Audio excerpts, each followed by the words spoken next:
What's 1 happening? minute late. That's what it was. 1 minute late. Hello and welcome to another edition of West Ham Fan TV's Friday Night Pint. We've got loads to go through tonight. The boys are in the house. Graham, Scott and Ryan. We'll be saying hello to them in a second. We'll be talking a little bit about our new signing, Danny Ings, just come in, registered in time, hopefully, for tomorrow's game. Does that spell the end for Antonio? Who knows? We'll find that out later on tonight. Bowen's having twins. And a little bit about the Everton game tomorrow. So there you go. Good evening, everyone. My name's Nicky Hawkins, as I say. Joining me tonight, boys. Ryan, how you doing? All right? Yeah, I'm all right, mate. Thank you. Yeah, it's Friday. It's the end of the week. On the eve of a massive game of football tomorrow. Pint over there, joined by you lovely people. What more can I want? Just had a Ruby, had a nice curry before I come on here. So it's a perfect Friday. Graham, when did your shift end? Yeah. Well, yeah, Speaking. yeah, landed at Heathrow, you know, dash back here, flew the plane. I was the plane driver, as Neil says, in between us. And Scott, you good? Yeah, man, I'm all good. Ready and raring for the weekend. Thank you very much for joining us. Let's get straight into the subjects today. So Danny Ings has signed from Aston Villa for a fee of £15 million. Listen, I've done my video on it earlier, so I'm going to let you boys have a little say on it in a second. But before we do that, let's hear from the man himself. So, mate, Everton tomorrow, big game, 62,500 people at the London Stadium. I bet you're looking forward to that one. Yes, definitely.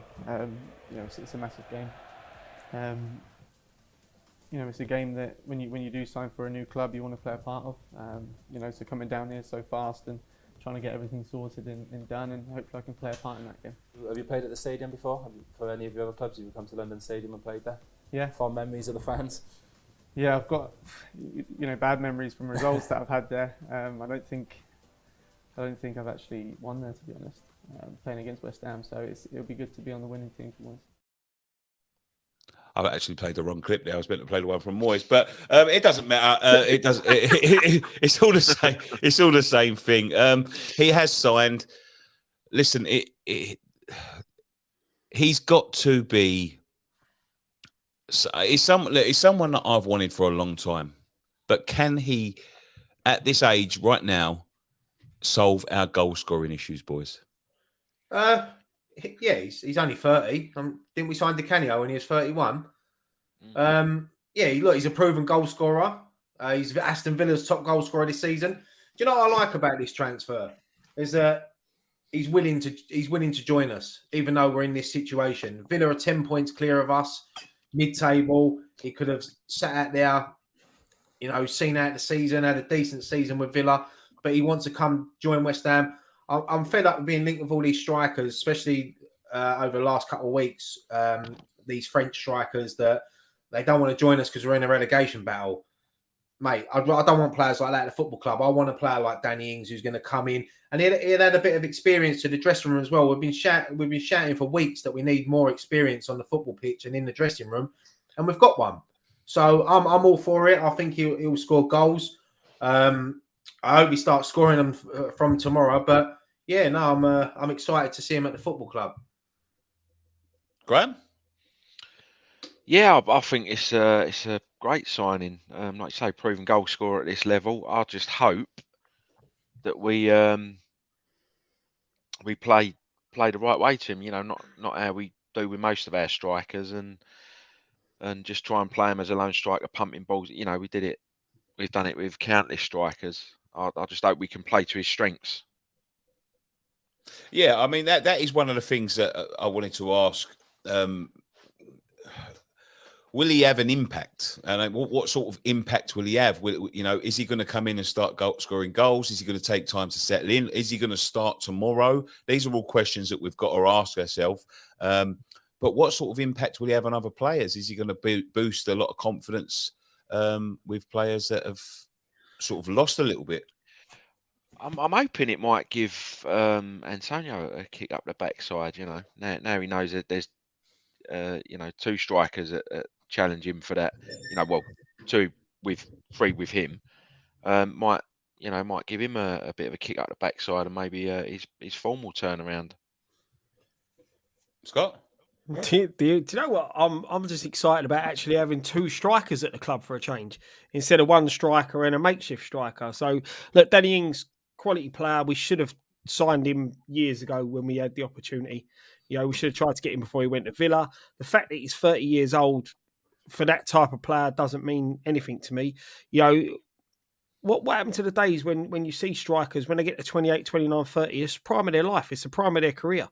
This guy's a proven goal scorer in the Premier League. He's done it at Villa. He's done it at Southampton. All right, it didn't work out perfectly for him at Liverpool, but you know he still went there. He got picked up because he was that good. He's got England call-ups. This guy will add a lot to our front line. A lot to our front line. It's just so nice to have a natural striker, a natural finisher. Look, Samaka's good, but he gives us something different to what we get with Samaka. And that's what I'm saying.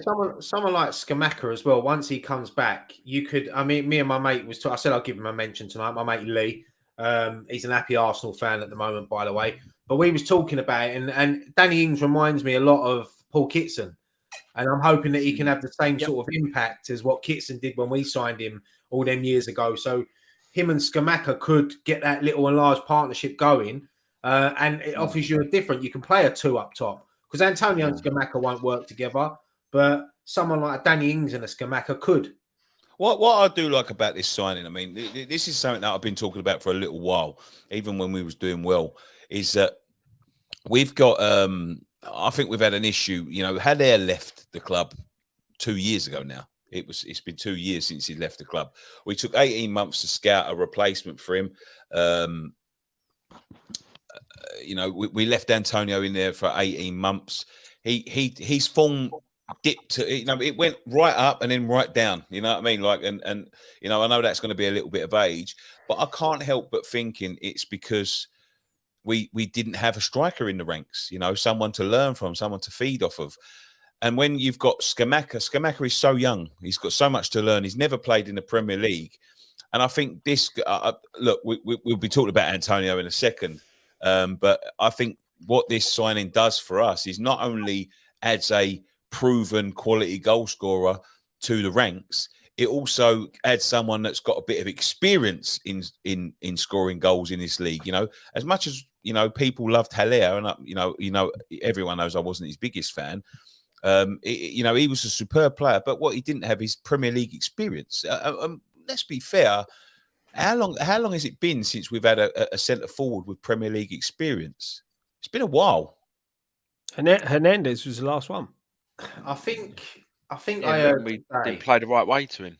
I think I heard today that this is the 51st striker we've signed under the GSB regime, and 22 of them never scored.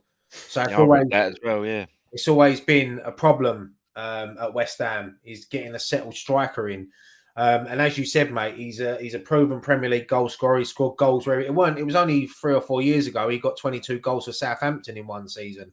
So he knows where the back of the net is. It's just about getting the balls to him and him being in the right place at the right time. It's not guaranteed. It's not guaranteed he's going to come and settle in straight away. But I think someone like Danny Ings, I think he will settle in straight away.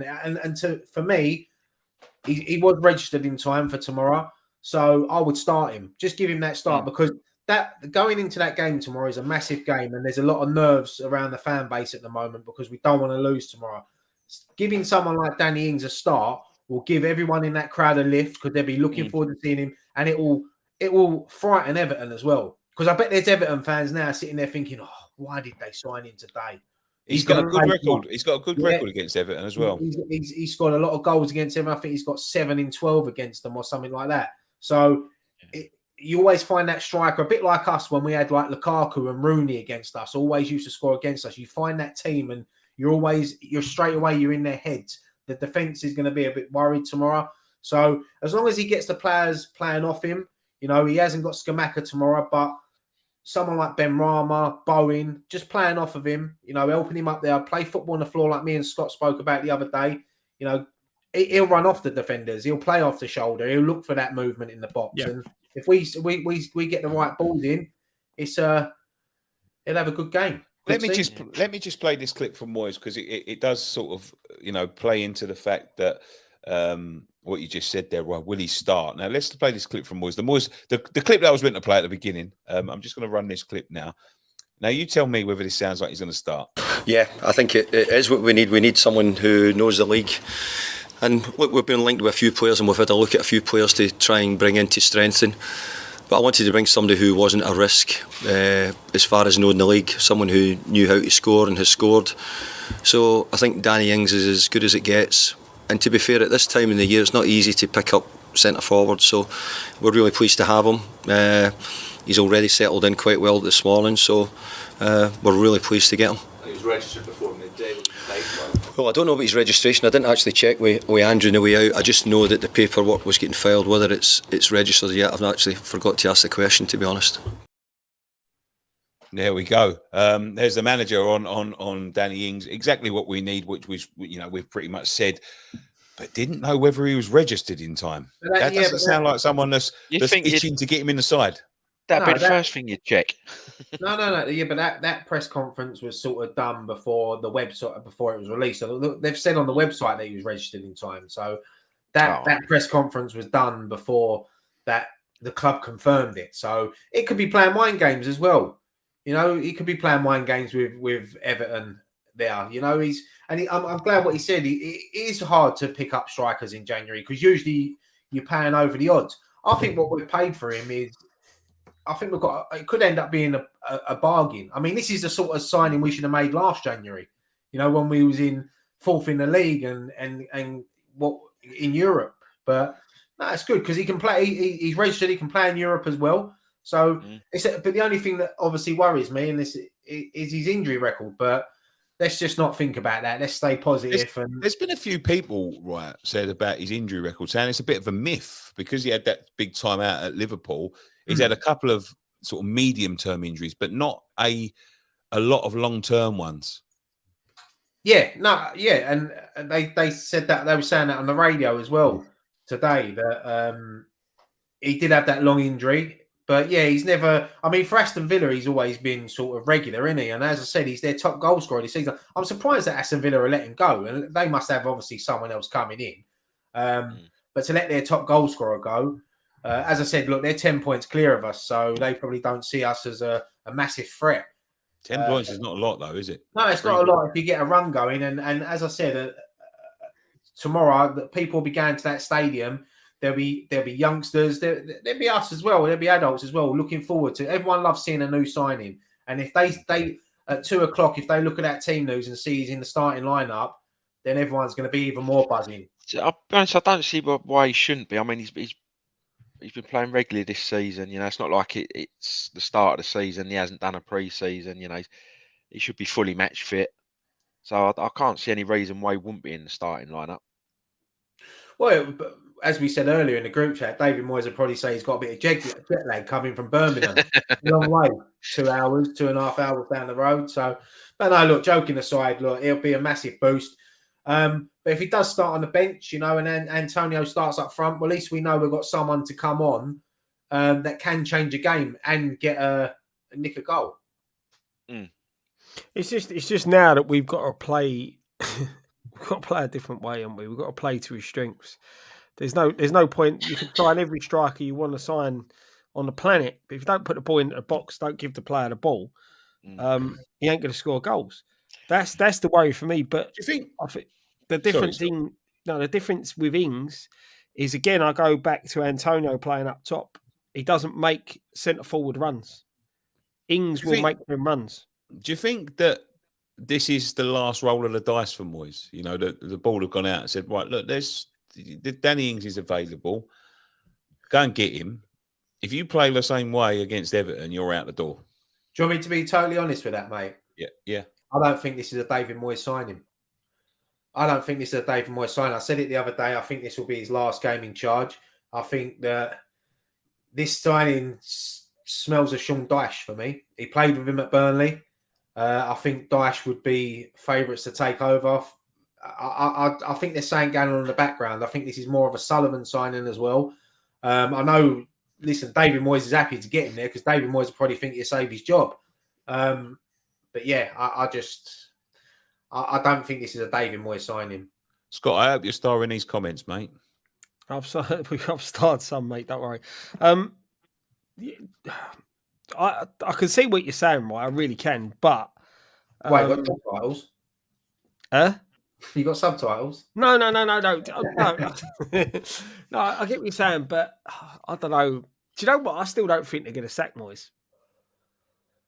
Well, look, if they've backed him when we've lost, I suppose it is hard for him to sack him if he wins. But I just think that there's something going on that I think that I said it. I've got a feeling this might be David Moyes' last game, win, lose or draw. Yeah. If we do win tomorrow and they don't pull the trigger, can a few more? I mean, there's two questions here. Can the signing of Ings, because there's been a few players that have sort of turned us down, and as you said, like a few like players that we've been looking at from abroad have sort of turned around and went, well, no, I don't really fancy that. Can Moyes be a sway? You know what I mean? Like he's I think he's got a good reputation, Danny Ings. Does anyone want to answer that? Or I thought Scott was answering. No, I thought you were answering it right. Go on, right? Come on, then, fucking hell! Someone say something. Well, I don't. Well, yeah. All right. Well, Graham ain't saying. I think it's great. No, I know. I'll wait myself.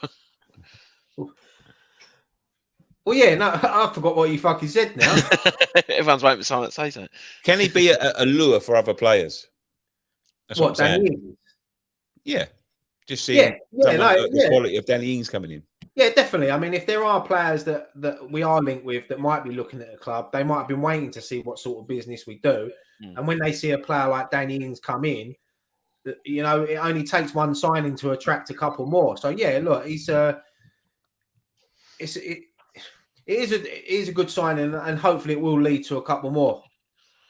I'm just hoping we do play to his strengths and not player we have been just leaving him isolated, and as we've done with Skamaka and the way you play to someone like Danny Ings' strength is you don't lump it in the box, you play on the floor. That's why players like Ben Rama, Fornals, get them on the ball, because the first thing Ben Rama wants to do is drop his shoulder, take it, and looking to whip it in low. And that's where someone like Danny Ings will be, looking to like little fox in the box, a bit like I know we shouldn't really say his name, but a bit like how Jermaine Defoe used to play.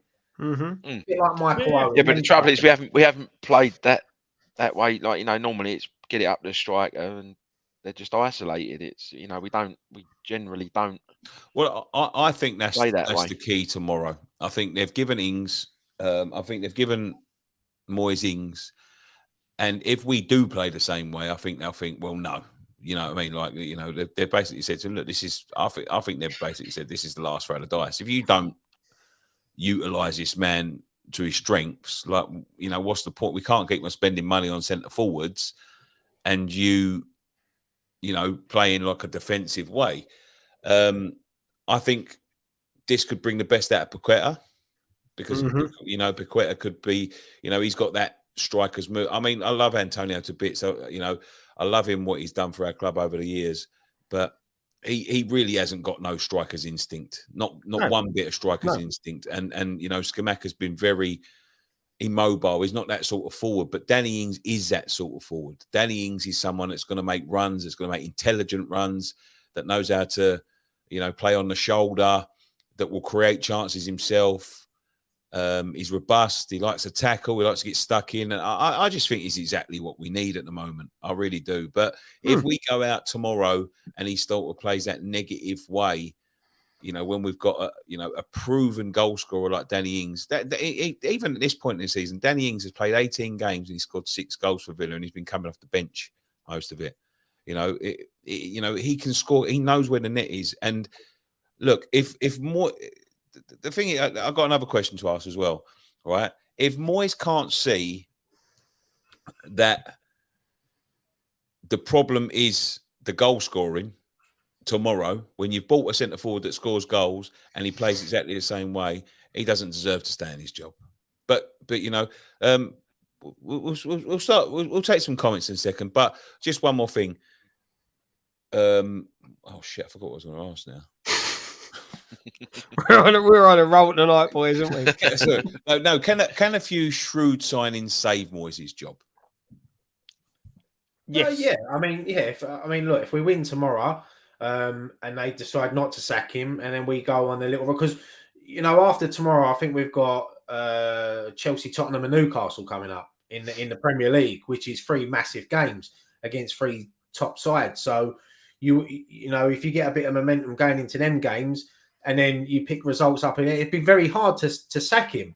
And look, as I've said before, look, if they stick with David Moyes, I'm not going to jump on social media and be the ones to slate him every game.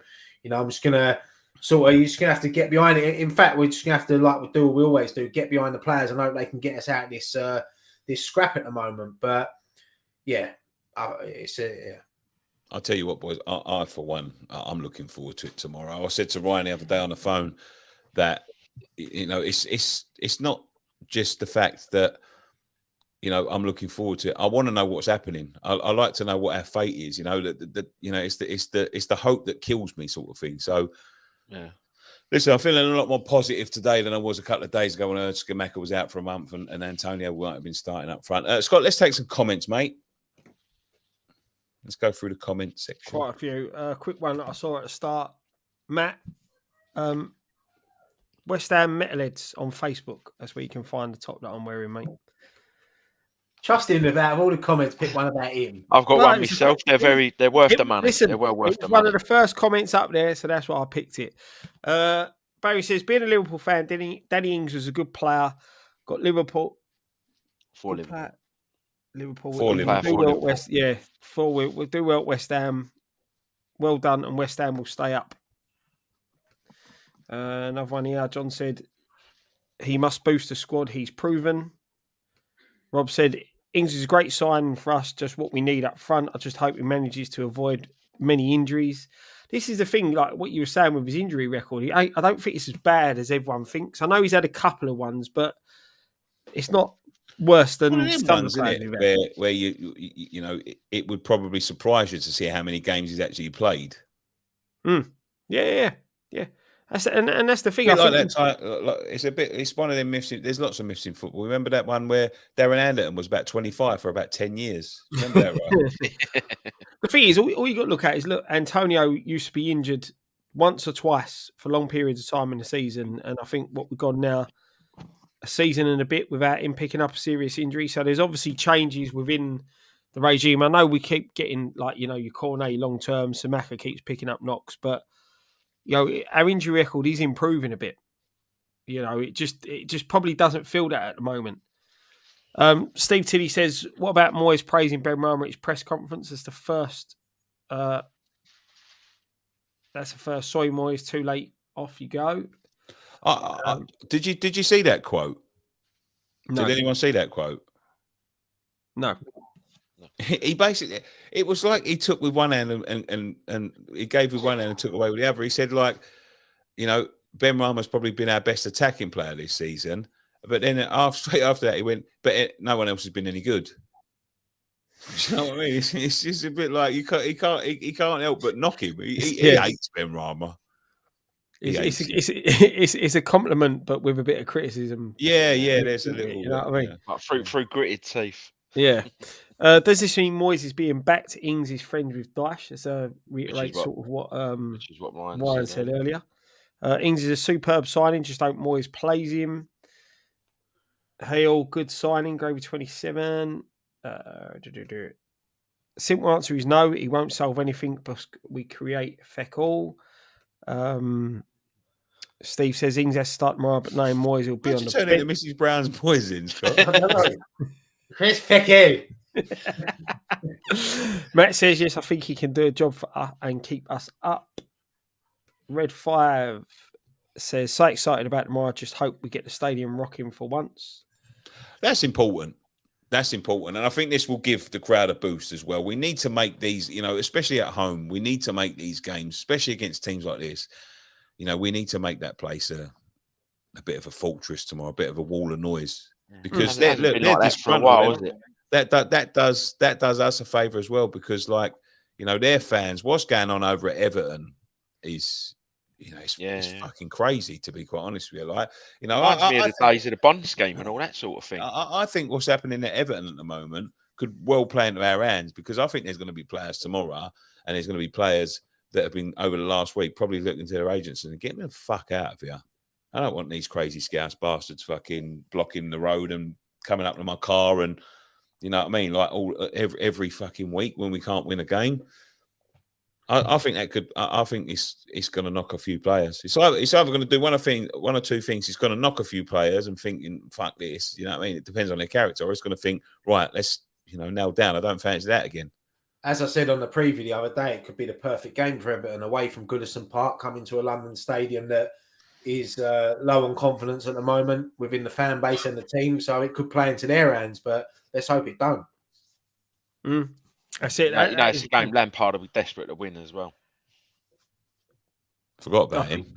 Yeah, I think he was desperate to win when they beat us at the last time. I think that was their first win. Was that their first win in the season when they beat us up at Goodison Park? Yeah, I think so. Yeah. So it's a bit of worry. Ballon Dawson, Danny Ings over 30, no resale value, big wages, classic GSB signing. Geordie Toon for life, evening lads. Personally, I think Ings is a great signing for West Ham. As long as he's not isolated up top by himself, he needs players around him to get the best out of him. Chris H, big welcome back eyebrows. Anyone notice that since he's been absent, we haven't won a game in the league? Sorry, it's my fault. Sorry.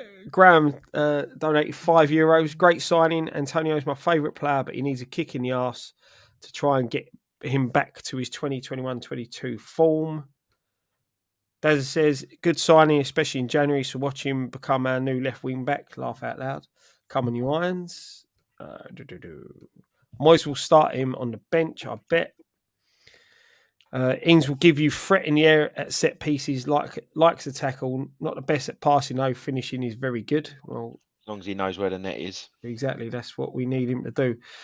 He will play him at centre half. Ings has got a good scoring record against Everton. Ings will start, Steve Tilly says. Oh, what happened now? Who swapped that one? Dave Mason, he didn't even know if he was registered. That's going back to what we said earlier. A good sign-in, but if he don't get any service, it'll be much the same. I'm going to the Everton game tomorrow. Hoping Source tomorrow and starts 2. Red 5 says Fornells in number 10, interchanging with Bumrama on the left. Pauline says, I wonder if we're able to create for him, but Southampton don't exactly create a lot, and he got 22 goals. That's a fair shout. Jordan donated £2. Cheers, mate. Bang on Ryan. I said the same thing. All these reports coming out and the manager's linked. Why would they bring in players? 2-year deal for Ings. Yeah, it's 2.5 years, I believe, Phil. Usual suspects. Moyes said it would take 8 games to bed Ings in. No, he didn't say that. No, he's joking. He didn't say that, surely. Jordan's donated another £2. 2-0 down here. Bring Ings on with 5 minutes to go. Okay. One Last more one. here. 2 more, actually. Sorry. Good. Phil Brown says, but Ings has played a lone striker before. Give him the ball. And Tony Emma Ryan says, Ings not been injured in a season and a half. So that sort of dismisses the rumours about injury record. Yeah, thanks for getting involved, guys. Look, to one player coming in, to one player possible. Well, there's 2 players actually could possibly going out. One's definitely going, but the other is possibly. Antonio. I mean, you got to start to think these signings are going to spell the end for Antonio. Listen, good servant for the club, and I loved everything he does. But he came out in a podcast like this week, his own podcast that he does with Callum Wilson, I believe. And he basically turned around and said, West Ham don't want me. And, I just want to play football now. And, I want to leave. And basically sort of hinting at the fact that he wants to leave. You're a little bit disappointed with his comments, Ryan. To be honest, mate, I didn't really see the podcast. I see a couple of clips going around. I didn't know that he said that he feels like the club don't want him. I see that the only comment I see was that we was trying to play like a top team and it hasn't worked. That's the only comment I've seen. But Yeah, if he's turning around Yeah, saying absolutely. that, for me, that just stinks of someone that doesn't want to be there and doesn't want to fight. He's happy and he's tapping in goals against Norwich and scoring you for fun. But if he don't want to roll up his sleeves because he sure rolls up his fucking shorts enough, he needs to. We need players that are going to get stuck in, and tomorrow you'll probably see. Even if we get 45 minutes out of Danny Ings, I reckon he'll show more fight to get that ball than what Antonio has done in the last 5 to 6 games. Antonio hasn't really been playing well for a year or so. I've Graham, right? Ryan will tell you. We see someone at the football last week, who knows a lot about what's going on in the club. And look, this is not us. I'm just repeating what they said. He said he's become a bit. What was the word he used, right? Toxic. Toxic. He's become toxic. Yeah, sort of causing divisions and that in the dressing room, sort of thing. And I get that attitude from him. I look at Antonio and look, What has happened to his attitude, right? He's got a bit above himself, He's all happy when things going right, and he's scoring goals and picking up fucking cardboard cutouts of himself and doing things like that and all this fun celebrations. But once it gets a bit tough, he doesn't want to get stuck in. And you see that against Wolves last week. He's jogging round. He's standing on the halfway line with his hands on his hips. You can't be doing that. And for me, bringing in Danny Ings, if it means that Antonio's going to leave the football club, then let him go. If he doesn't want to be here, then to be honest, I don't think he's going to be much of a big loss because he hasn't offered, I think. What do you think that when he first came to the club, the attitude he showed and the attitude, he was playing right back, and he looked like he was happy to play wherever he was asked to play. But like you say, now it's just when you see him, he's like throwing his arms up in the air, throwing himself to the floor, and he just doesn't look like he wants to be there. And the thing is, I've always liked Antonio. I've liked his character. And he's done well over the last 2 or 3 seasons, especially under David Moyes, when Moyes let him loose up front, and he started going on that scoring streak, which basically kept us in the Premier League last time when Moyes first come into the club. When he come back the second time, we stayed up that season. So I'll never knock him for what he's done, and he'll always be a cult hero at West Ham. But lately, he's found himself. He doesn't look like he wants to be there. He doesn't. Has he just passed his sell-by date? I still think he's got a lot to offer. I think he's one of these. You know what? Someone like Danny Ings coming into the football club, you never know. That could be a partnership that you never thought would happen. Antonio and Ings up front.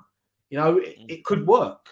It could work because Antonio, on his day, he's got strength, he's got pace. I think we've all said it. When he has to think about something, that's when it usually goes wrong. When he doesn't, things come off. So, but the thing is, right? Was it last season? When we drew 2-2 with City, he bullied their back line. Absolutely, but that's when things are going well. That's what I want to. That's the Antonio everyone wants to see. Yeah, but that's when things are going well. That's the problem. Some players, when things are going well, they love it. They love the attention. They love all the praise. As soon as they have a couple of bad games and they get a few negative comments and people get on their back a bit, they don't like it.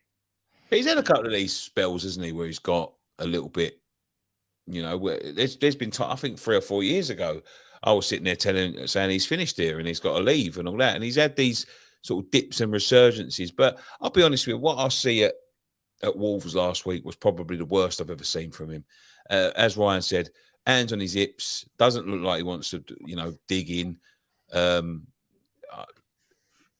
mean this with the greatest respect because I do like the fella, and I think he's been, a fantastic servant to us, and he is our top goal scorer, and he has dug in and played everywhere. But if there's reports that he's getting toxic, but I think it's just time to go. I think there's too much sentiment at West Ham. I think there's too much sentiment. I think people like, with all due respect, like Aaron Cresswell still being at the club and being given another year. That's not good enough. You can't be doing that and doing sort of the boys a favour if you want to progress up the table and you want to stay, you've got to always be evolving and always be moving in the Premier League, because if you don't, like you've seen this season, you will get found out. And players, when they get to their ages, 30, 32, 33, it happens at different points for different players. You get someone like Ronaldo who's still banging them in at 35, 36. It depends how they've trained, how they've lived their life. But, I saw Aaron Cresswell last week, we was laughing because he was running and he looked like he was running in a tornado. You know what I mean? He could barely move. I think there's just too much sentiment. Once players like Antonio start going like that, I just get someone else. I do feel sorry for him because he has played every position. He's played right back, he's played right wing, he's played up front. He has shown us some good loyalty. But at the moment, I'm just not seeing it from him. He's an aging player that don't seem like he wants to dig in anymore. Championship is probably his level now. Do you think? Do you think like it's looking at the payday that he's 32 years old, that he's got a new contract here with us? He earns a lot of money with us, mate. He earns £100,000 a week, £100,000 a week. But obviously now, if he forces a move through, he gets a big payday somewhere else. He gets that big signing on fee. I don't think he'll get as much money as he gets here. But that's the thing, he is our record goal scorer in the Premier League, right? He has had spells where he's been unplayable, but that's if he has got a bad attitude, that probably is more because he's got a bit above his station. He was calling out for support, he was calling out for competition. And it seems he's got that competition, and instead of embracing it and improving himself and getting better, he's threw his toys out of his pram. I think that was just comments to take the pressure off him, if I'm honest. I think he was feeling a little bit of pressure at the time, and I think there was frustrations that we hadn't signed another centre forward and wasn't sent another centre forward. And I think he was just saying that to make himself look good, saying, no, I want competition here, you know what I mean? Underneath, he might have been thinking, "Well, no, I really don't." Any player? I think we've got Jive Bunny in the comments. Any player? RP Sport keeps repeating the same thing. We're going to get to the comments, mate. Calm down. We can see you. We can see you. You see what you're saying? Don't worry, RP Sport. Get tight. It's coming. Look, players should want competition for places, because there's as a footballer, right? That you don't want to see yourself out the side. If you're performing well, you want to be picked all the time, but sometimes to push yourself, you need that competition. And it just seems to me that at the moment, the way he is, he thinks he should start and there shouldn't be anyone else taking his place. Do you know what I mean? I think he's got a bit of an ego. Yeah, that's how he's coming across to me. Yes, but I'm all for that, mate. I'm all for my players. A bit like Arnautovic when he was at the football club. He thinks he's the best player on the football pitch. Give me the ball. And Antonio was like that. Antonio was like that last season and the season before that when he was doing brilliant. But this season, what I'm saying is when it ain't going right, instead of him, like last week at Wolves, he had a big opportunity, massive opportunity last week, and he didn't show any effort at all. I'm not saying he wasn't the only one. I'm not saying that. He wasn't the only one that didn't, but he just had no effort. No desire to chase the ball. When it weren't going his way, he's throwing his arms in the air, hands on the hips. Stormed off the pitch, walks off the pitch, and that's what I mean with an ego, right? Not the ego that you see Arnautovic's have, where they think they're the best player on the pitch, and then they go out there and prove it. Do you know what I mean? His ego. It seems to me, the way he's coming across, especially on the pitch, from what I see of the Wolves game and things like that, it is that he thinks he's better than everyone else. That's how he seems. That's how it seems he's coming across to me, that he should be there. He should be the focal point of everything. He should be the man. Now, it's good to have that attitude, so long as you turn it into the right way of being. You like a bit of arrogance in a footballer. If you're playing at top level, you like a bit of arrogance, but you express it in the right way. He's not backing it up at the minute. No. Okay. Look, from one man that wants to go to another man that wants to go, but I'm sure we'll go with all our blend. Craig Dawson. He looks like he's about to leave. He's going to leave imminently. You know, give me some of what you remember about that fateful day when we were sitting here talking when he signed. I mean, I went into one. I'll find that clip at some point. But what a servant he's been. Like even for the the 2 years that he's been here, what a servant. The thing is, like saying it, the day we signed him, everyone was like, "Oh God, no," weren't they?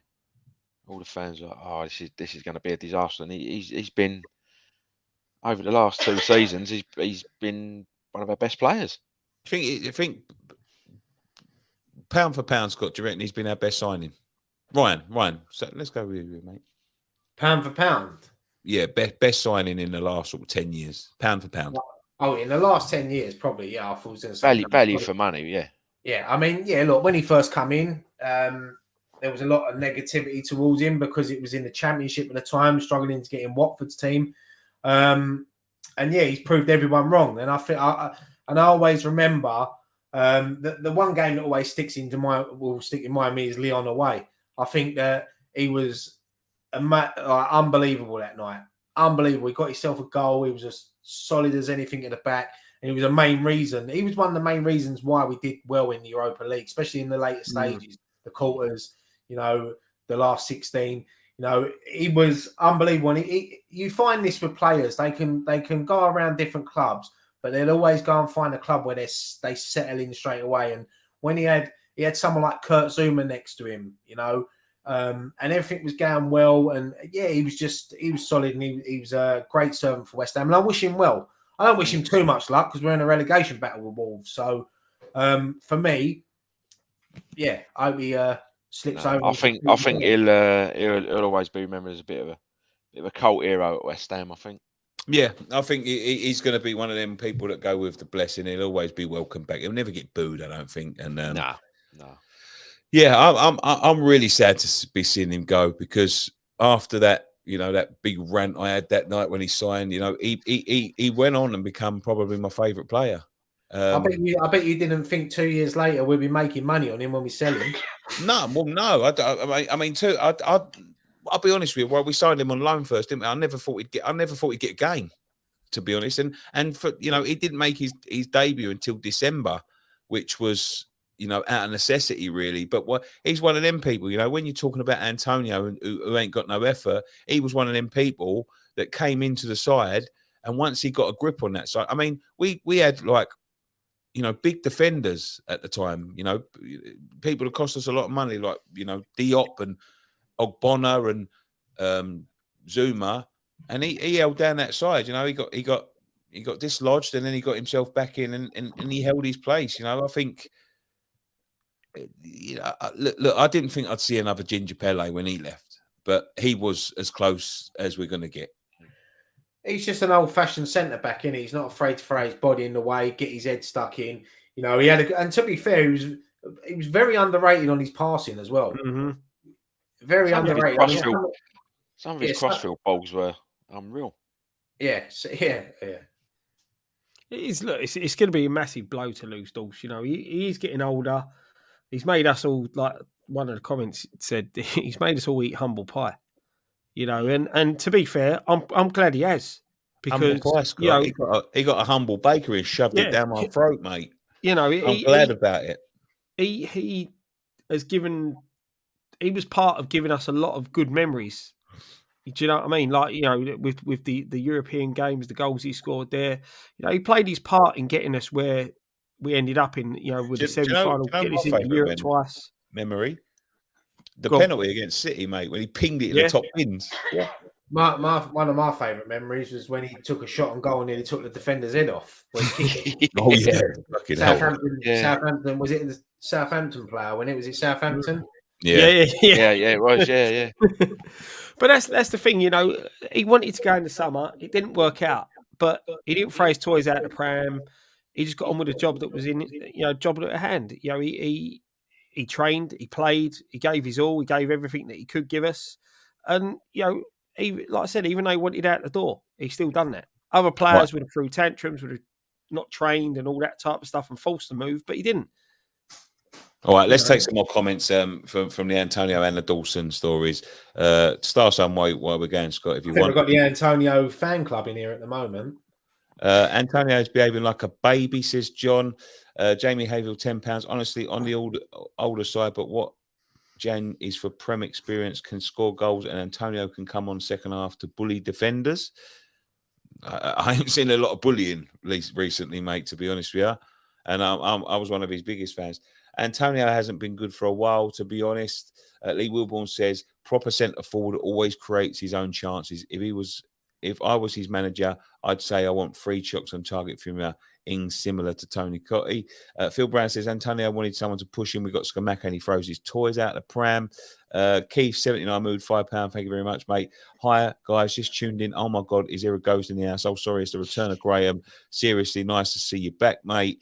Usual suspect says Antonio wants away for one last big payday. His comment stinks. I don't think that's true. He's not going to get more money than he gets here, anywhere he goes. I think he might go back to Forest. Totally agree, Ryan. Never seen Antonio throw himself to the ground instead of fighting. Jamie Hayfield says, would be surprised if he gets his final pay day back at Forest. There we go. Someone agrees. Graham Bannon, €5. Thank you very much. Boys, another big question. What's happened to Bowen? He was a killer up front, but what's gone wrong this season? We're going to be talking about Bowen in just a few seconds. RPS Sport, the Jive Bunny, as Ryan called him. Antonio is our record goal scorer in the Premier League. Why do our fans always hate on him? He wouldn't be a big loss. What are you talking about? He's our record goal scorer. Show some respect. Well, can I reply to that comment? Yeah, go on then. That's obviously aimed at me. Obviously, this bloke don't watch the channel a lot because I've been one of Antonio's biggest fans, and I still will be. What I'm saying is, it won't be a big loss at the moment. And this RP Sport made another comment which made me laugh. Was oh my God, you don't see other fan channels hating on their top goal scorers and that, like Drogba and Henry and things like that. Mate, you can't compare Antonio to Henry and Drogba, to be fair. And if you go and watch Arsenal fan TV, mate, they hated on one of their biggest, bestest managers that they've ever had, and they handed him out of the football club. So, yeah. I don't think it's about hounding anybody out. I mean, like, with all due respect, RPS Sport, and Ryan said, what he's saying is he's been one of his biggest fans. I'm telling you now, there gets a point where it just doesn't work anymore. Like, if people could carry on playing for the rest of their life at the same level, Paolo Di Canio would still be playing for us. It doesn't work like that. It doesn't work because he's the top goal scorer. Vic Watson was our top goal scorer. What do you want me to go and do? Get him, play him up front next week?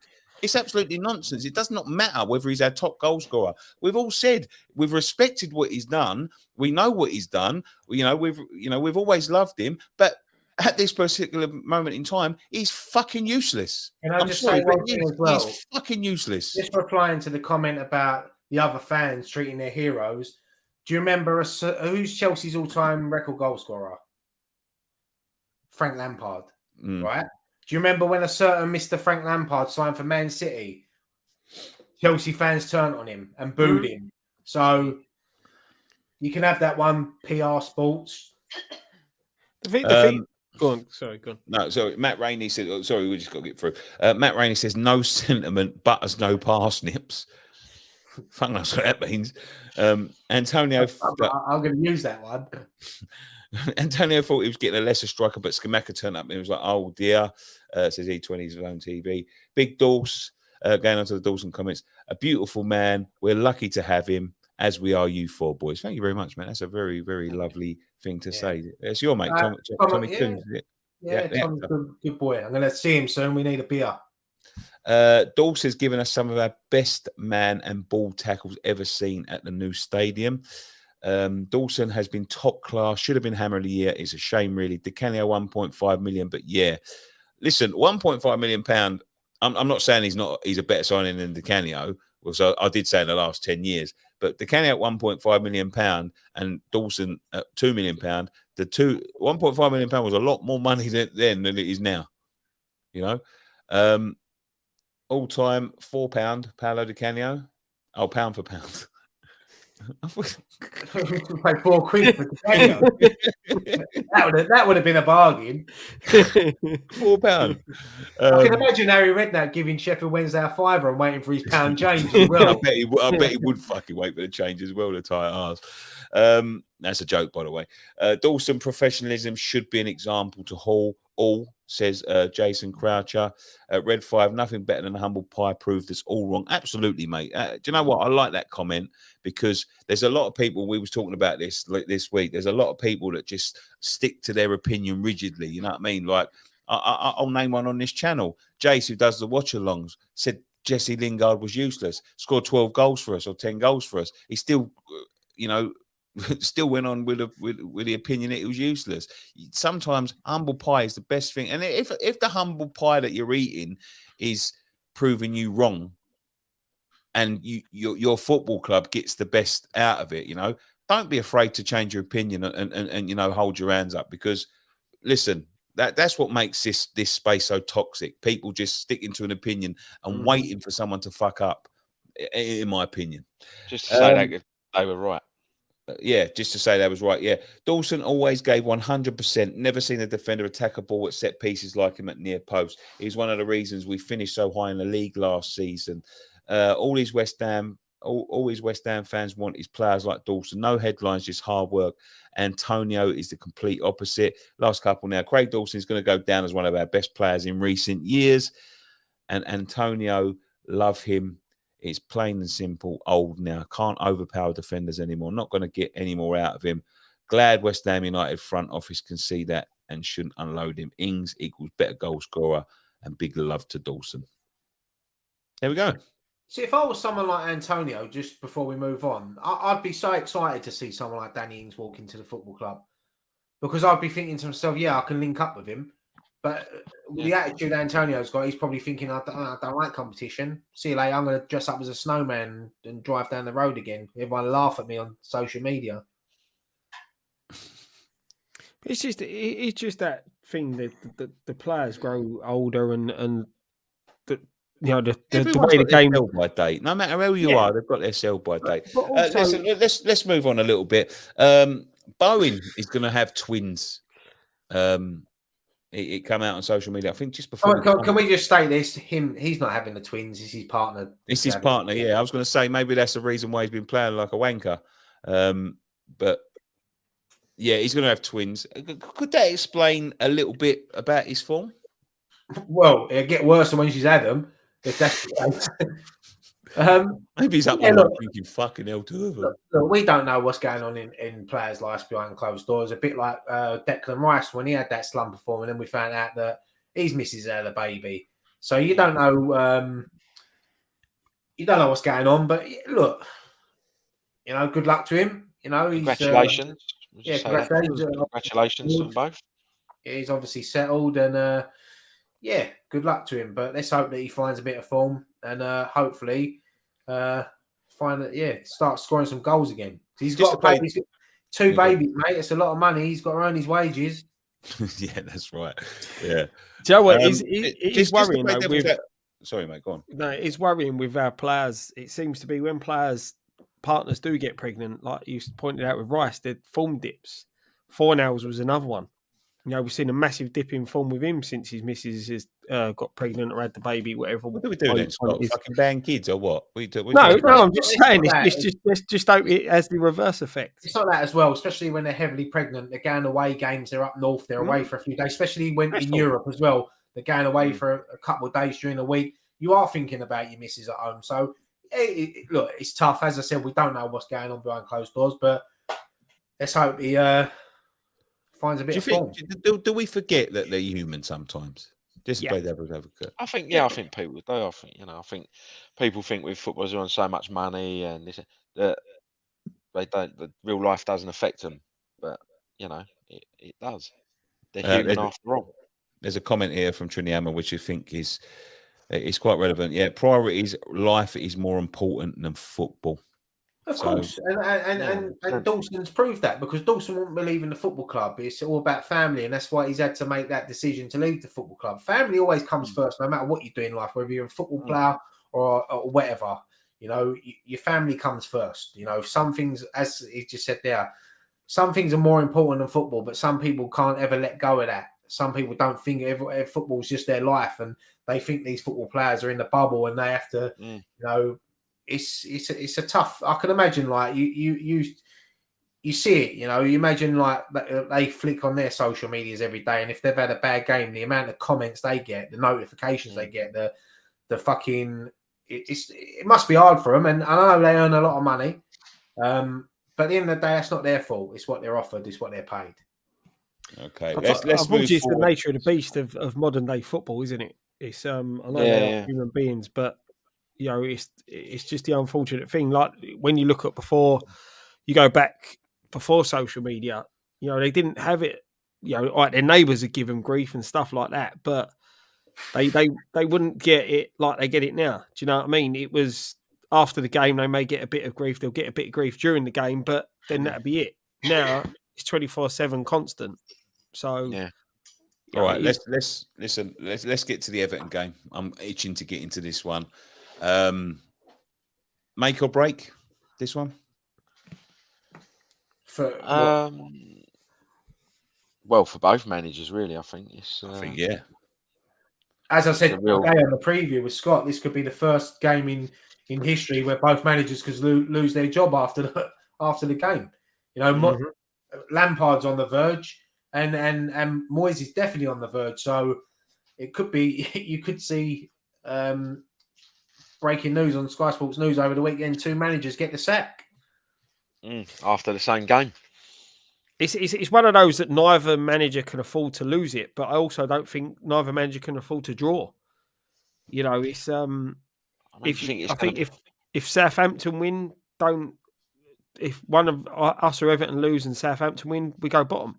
I think Southampton only need a point, and if either of us, so you know, whoever loses is bottom. So yeah, there's a lot of pressure on both managers going into this one, and it's how they handle it. You know, we haven't really touched it. I don't know whether we're going to touch on it after about the comments of the style of play we've been playing. You know, and the change of, you know, they're trying to turn into this possession-based team and stuff like that. And, you know... Fuck, I don't know what. I don't understand that. If you want to turn into a possession-based team, first thing you've got to learn to do is fucking pass the football properly. But the thing is, the frustrating thing is whether we're playing Wolves or Palace, we're set up like we're playing Man City. We just concede possession all the time. And this is the thing. We've Moyes come out at the start of the season and said we're trying to transition, we're trying to play a different way. Antonio's comments in the week, you know, he said, you know, it's not working, and it's not working. But if you look at the stats of the transition of trying to play possession football, we've had less of the ball this season than we did last season.